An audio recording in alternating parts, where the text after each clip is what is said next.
Déborah Abisror de Lim, bonjour et bienvenue. Bonjour. On va en parler bien sûr de cette 8e circonscription des Français de l'étranger où vous êtes candidate. On va parler d'abord de l'Hexagone. Vous officiez comme secrétaire général du groupe Renaissance. Alors vous êtes au cœur des calculs aujourd'hui. Craignez-vous que la motion de censure soit votée? Non, le risque est écarté. Je ne crains pas que la motion de censure soit votée aujourd'hui. Je crains plutôt à la continuité de la débandade des LR. On verra combien de LR les voteront aujourd'hui. Je suis un peu navrée du spectacle auquel nous avons assisté la semaine dernière. Qu'est-ce qui se passe chez les LR? Parce qu'ils étaient pour 65 ans, on leur donne 64. Ils votent, mais ils votent pas. C'est la fin du gaullisme, c'est quoi? Écoutez, on a un parti qui pendant 30 ans a fait campagne sur le fait qu'il fallait augmenter l'âge des retraites et qui le jour où on leur propose ne le vote pas pour des calculs politiciens. Donc en réalité, qu'est-ce qui se passe chez les LR? Une perte de boussole, une perte d'identité, une perte de pulsion. Pas de chef. Ou en tout cas on croyait en avoir un mais il n'y en a pas. Et donc une débandade absolue et pour nous, citoyens et pour nous, Français, on assiste à un triste spectacle. Alors ça a donné un 49-3 un peu improvisé. On pensait qu'il était exclu, il est revenu par la fenêtre. Même les députés de la majorité ont été un peu choqués. Ils voulaient voter, ils se sont sentis brutalisés. Non, c'est pas ça. Les députés de la majorité se sont sentis trahis. Un député, il siège dans l'hémicycle. On a un groupe de 170 députés. Les 170 s'étaient engagés et voté cette réforme parce qu'ils ont fait campagne dessus, parce qu'ils y croient et parce qu'ils croient à l'équilibre budgétaire nécessaire dans notre pays. Ils se sont sentis trahis par leurs collègues de l'autre côté de l'hémicycle qui ont préféré les jeux politiciens à l'équilibre de notre pays.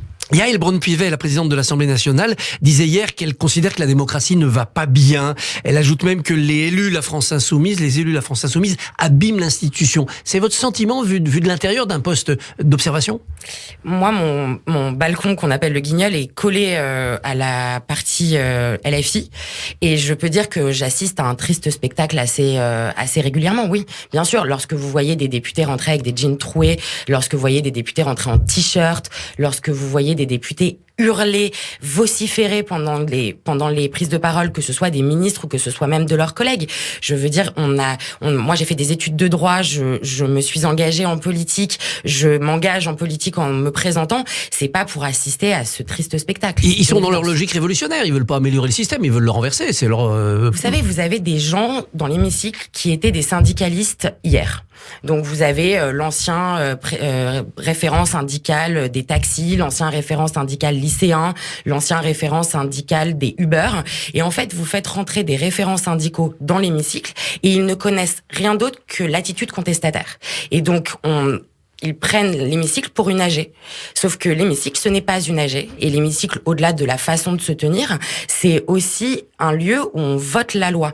Donc, la contestation, elle a lieu dans le moment de l'élection, dans le moment où vous vous présentez. Mais une fois que vous êtes élu, vous êtes là en responsabilité. Et ça, ils l'oublient. Vous allez croiser aujourd'hui des députés, majorité ou LR, dont la circonscription, dont la permanence aura été saccagée ou vandalisée ce week-end. Ça, c'est un signe aussi de déréliction de la démocratie. Bien sûr, évidemment. Ça dépasse les filles, ça. On l'a vu pendant les Gilets jaunes déjà. C'est un signe que la démocratie, elle est prise de violence et elle est aussi entraînée dans cette violence. Vous savez, pendant le vote des retraites la semaine dernière, il y avait qui dans l'hémicycle au premier étage? Il y avait Jean-Luc Mélenchon avec un sourire narquois qui était ravi du spectacle auquel il assistait. Pourquoi? Parce qu'il aime ça, parce qu'il entraîne ça. Il entraîne cette violence, il entraîne cette contestation et il entraîne surtout ce désagrégement de la démocratie et de la Ve République. Il faudra relancer l'action gouvernementale ensuite. Comment on fait? On fait un remaniement, on change de Premier ministre? Alors, je ne suis plus de l'autre côté puisque maintenant je suis au Parlement, donc oui. Je n'ai plus ces conseils à donner. Je pense que le temps est long et je pense qu'il faut voir aussi les prochaines semaines comment les choses s'organisent, comment les choses s'apaisent avant de parler de remaniement. C'est toujours facile de dire « Ah bah écoute, ça n'a pas fonctionné, on change ». Je sais pas comment vous vivez les choses dans votre vie privée, mais parfois il faut savoir aussi réparer, il faut savoir aussi laisser le temps de la réparation avant de parler de changement. Alors il y a donc une élection législative partielle les 2 et 16 avril dans la 8e circonscription des Français de l'étranger, Israël, Italie, la Grèce, Chypre, Malte, etc. Vous avez perdu de 193 voix, je crois, la dernière fois, en juin, 193 voix. Pourquoi gagneriez-vous aujourd'hui? Alors, Déjà, il faut la gagner pour plusieurs raisons. De un, parce que j'ai prouvé à nos électeurs que c'est pas parce que j'avais perdu que je continuais pas à m'impliquer. Donc j'ai passé ces derniers mois à continuer à m'impliquer dans les sujets qui concernent la 8e circonscription, que ce soit la résidence de repli pour ne pas qu'il y ait une double taxe lorsque vous avez une résidence secondaire en France, mais aussi sur toutes les questions d'antisémitisme et les questions d'antisionisme avec le groupe, avec Caroline Yadan, avec Mathieu Lefebvre, avec Benjamin Haddad. Je m'implique au quotidien et très régulièrement parce que ce n'est pas parce que vous perdez une élection que vous ne continuez pas à vous impliquer.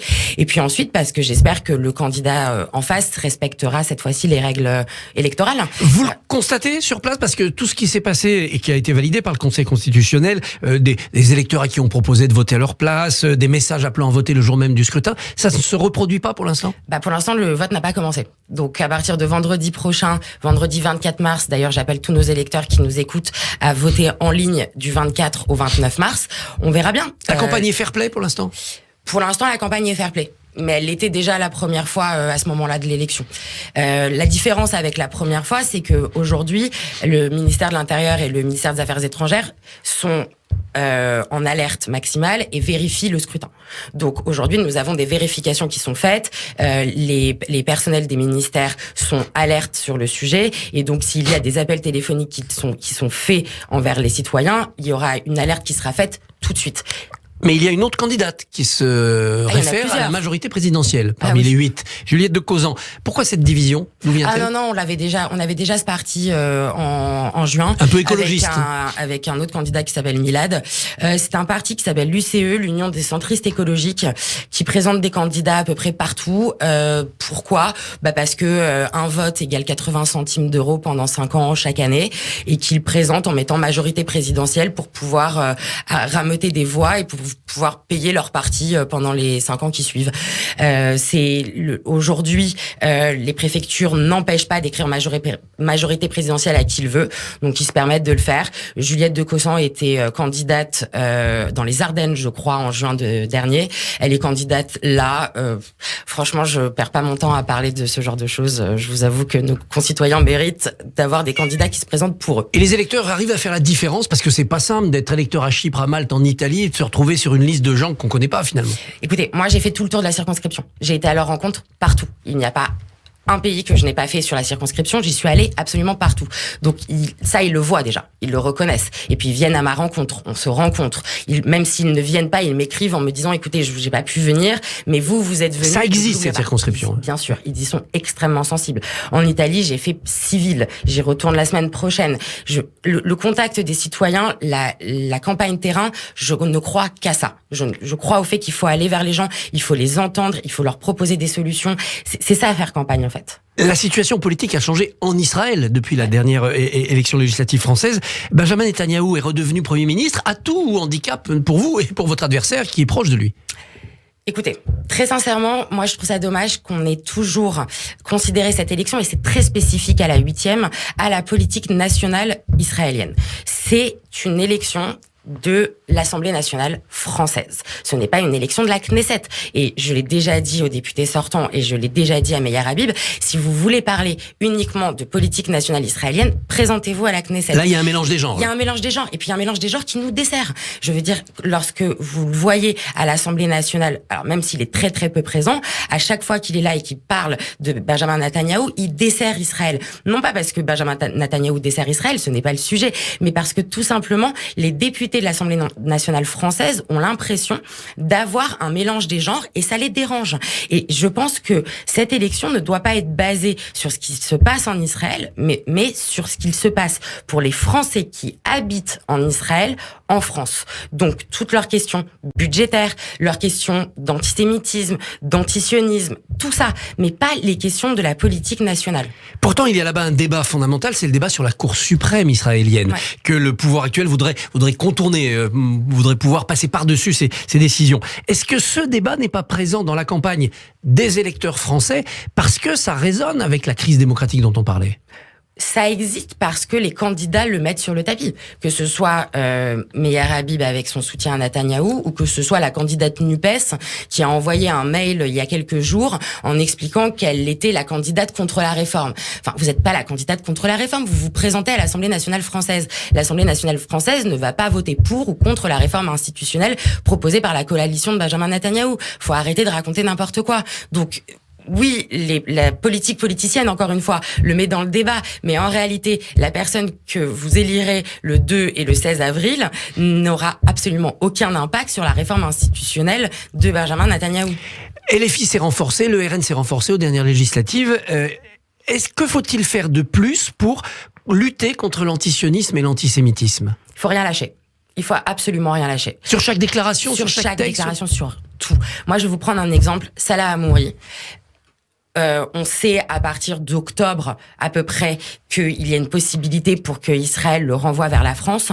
Le groupe Renaissance n'a pas attendu qu'il soit renvoyé vers la France à partir je crois que c'est le 22 octobre, mais en tout cas mi-octobre, notre groupe envoie une lettre au ministère des Affaires étrangères en alertant sur le fait que cette personne est un terroriste, qu'il a tenté de tuer un rabbin et qu'il ne doit être considéré que comme tel. On a été le seul groupe à le faire. On a les LR qui se pavanent de temps en temps en disant nous on est le groupe contre l'antisémitisme, mais c'est nous en fait.